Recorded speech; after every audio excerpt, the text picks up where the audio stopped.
आपके ख्याल में इंतखाबात कौन जीतेगा? कहा तो ये जा रहा है कि मोदी सरकार जो है वो पहले की तरह, जो कि निज़ाम सिस्टम उनके पास है, और इंटरनेशनल सियासत भी ये कहती है कि मोदी मोदी को जितवाया जाए। तो आपके ख्याल में कौन जीतेगा इंतखाबात?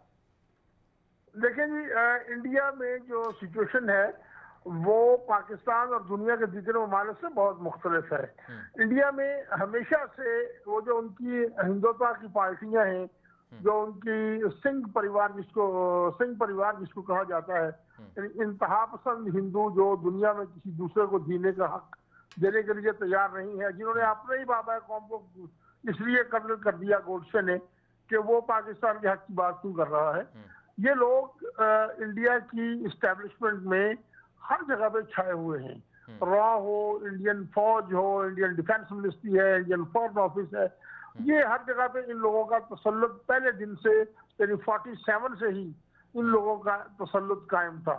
कांग्रेस आए या दीगर दूसरी पार्टियां हैं, उनके साथ इनका जो कोऑर्डिनेशन नहीं बन रहा था। जी। बीजेपी उनका असल मैच है। बीजेपी हम्म। उनकी क्योंकि अपनी जमात है, तो जब से बीजेपी आई है, जी। स्पेशली मोदी के आने के बाद, इन्होंने बेतहाशा इन्वेस्टमेंट करने के बाद उन इदारों में बुरी तरह से जी। हिंदू इंतहा पसंदों का तसल्लुत जो पहले से मौजूद था उसको बढ़ाया है। जी। पिछले साल मैंने वो खबर, हमने उस पर काम भी किया था जी। कि इनकी जो इंटेलिजेंस एजेंसी है रॉ, जी। उसके 50% ऑफिसर्स को इसलिए निकाल दिया गया था कि वो इंतहा पसंद हिंदू मकासद के साथ मुत्तफिक नहीं थे, और बिल्कुल। उनकी जगह पे उसी तरह के जो जहनीत के लोग थे उनको डाला गया है। इसी तरह इनका एक इदारा सीबीआई है, यानी हर इदारे के साथ और इन्होंने यही सैफुल्ला एक्शन साहब, किया।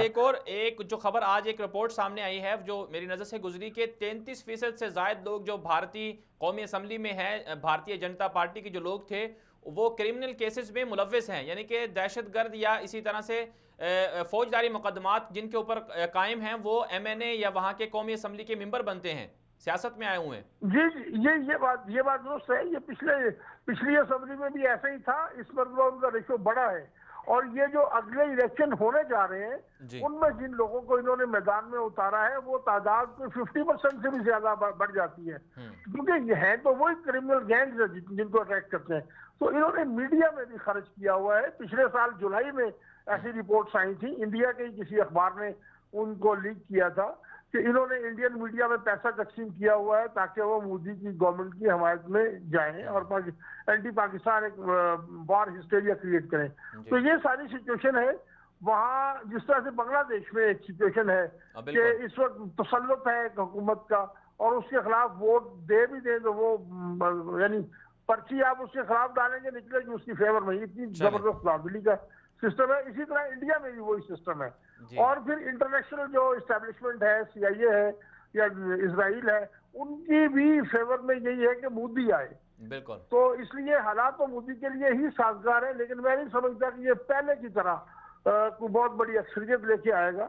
इस वक्त बहुत सारे इलाकों में कुछ और तरह का मिजाज भी पाया जाता है। जी। हो सकता है कि वहां से कुछ दूसरे लोग भी इलेक्शन जीत चलें जाए। सैफुल्ला और साहब। स्पेशली जो पाकिस्तान के साथ, एक जुमला जी। कहूंगा, स्पेशली जो पाकिस्तान के साथ इन्होंने वारदात की और जवाबी तौर पे पाकिस्तान ने इनको धूल चटा दी अल्हम्दुलिल्लाह, जी। उसके असरात आएंगे मोदी पे, और उसके मोदी को लेने के देने पड़ेंगे इंशाल्लाह।